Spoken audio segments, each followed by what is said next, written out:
वसुधा का नेता कौन हुआ, भूखंड विजेता कौन हुआ, अतुलित यश क्रेता कौन हुआ, नवधर्म प्रणेता कौन हुआ।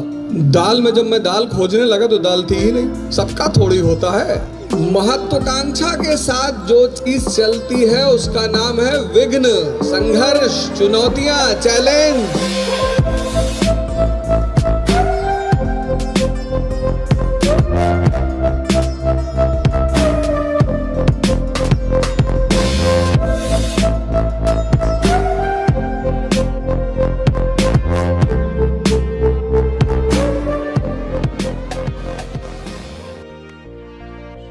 रामधारी सिंह दिनकर और निराला जी और ऐसे बहुत सारे भारत के कवि जिन्होंने हमेशा समाज को आईना दिखाने का काम किया, उसमें से रश्मिरथ मुझे बहुत ज्यादा पसंद है, बहुत। और मैं यहां बैठे समस्त जो मेरे मित्रगण हैं, मैं उनसे निवेदन करूंगा कि आप रश्मिरथ जरूर पढ़ें। आदरणीय मुख्यमंत्री जी के सम्मान में मैं 4 लाइन कहूंगा बस, और उस 4 लाइन में सूत्र भी हैं उन्नति के, उत्थान के, उच्चतम स्तर पर पहुंचने के। आप सभी जितने लोग यहां बैठे हैं, सबकी अपनी महत्वाकांक्षा है, किसकी नहीं है। यहीं से ये कविता शुरू होती है। वसुधा का नेता कौन हुआ, भूखंड विजेता कौन हुआ, अतुलित यश क्रेता कौन हुआ, नवधर्म प्रणेता कौन हुआ। वसुधा, पूरी दुनिया का नेता कौन हुआ, प्रभु श्री राम। भूखंड विजेता कौन हुआ, सम्राट अशोक। अतुलित यश क्रेता कौन हुआ, श्री कृष्ण। नवधर्म प्रणेता कौन हुआ, भगवान बुद्ध। कौन हुआ मतलब वो कवि कह रहा है कि कौन लोग ये सब हुए। ऐसा क्या चरित्र है उस व्यक्ति का, क्या नेचर है उस व्यक्ति का जो वसुधा का नेता हुआ, भूखंड का विजेता हुआ। तो अगली लाइन में उसको एक्सप्लेन करते हैं। जीवन में जिसने आराम का त्याग किया और विघ्नों में भी काम किया। महत्वाकांक्षा के साथ जो चीज चलती है, महत्वाकांक्षा के साथ जो चीज चलती है उसका नाम है विघ्न, संघर्ष, चुनौतियां, चैलेंज।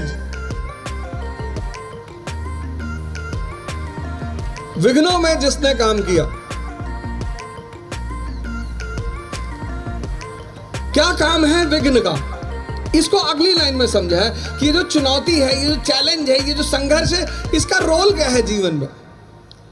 क्लास 12th के बाद जब मैं इलाहाबाद आया तो मैंने अपने पिताजी से कहा कि पिताजी इलाहाबाद भेज रहे हो। तब इलाहाबाद था इसलिए इलाहाबाद बोल रहा हूं, अभी जब आज की बात करूंगा तो प्रयागराज बोलूंगा। तो उन्होंने मुझसे एक बड़ी अच्छी बात कही और उन्होंने ही मुझे प्रेरणा दी रश्मिरथ पढ़ने की। जब हम पहली बार यहां आए तो शुरुआत में तो शौक था कि टिफिन मंगाएंगे। टिफिन आया, माता जी ने कहा चिंता की कोई बात नहीं, टिफिन आएगा, टिफिन में खाओ बढ़िया। तो मैंने कहा टिफिन वाले तो 10 रोटी देंगे नहीं, बोले 15 देंगे।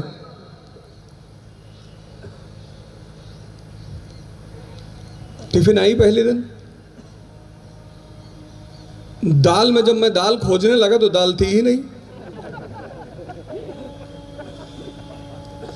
10 दिन टिफिन का खाना खाया, पीलिया का सौगात मिला, पीलिया हो गया, घर भागे।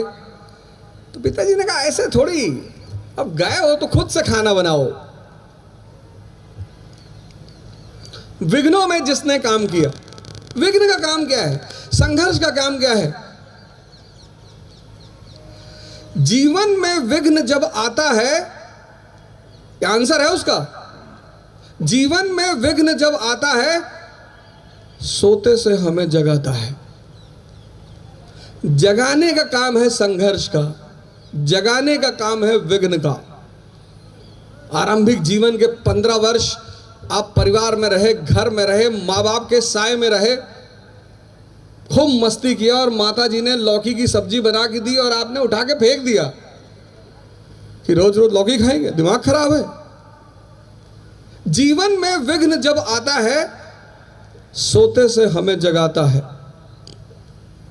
कैसे कैसे जगाता है? अगली लाइन है, मन को मरोड़ता है पल पल, तन को झकझोरता है पल पल। तो महत्वाकांक्षा की जो पहली सीढ़ी है वह है विघ्न, संघर्ष। इससे आप भाग ही नहीं सकते।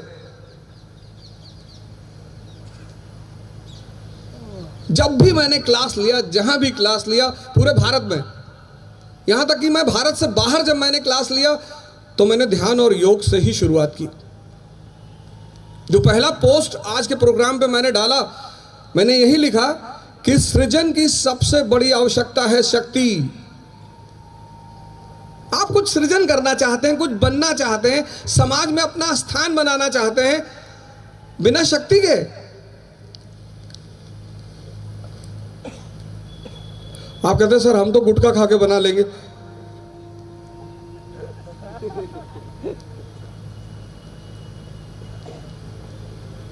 बिना शक्ति के सृजन नहीं हो सकता, सिद्धांत है ये।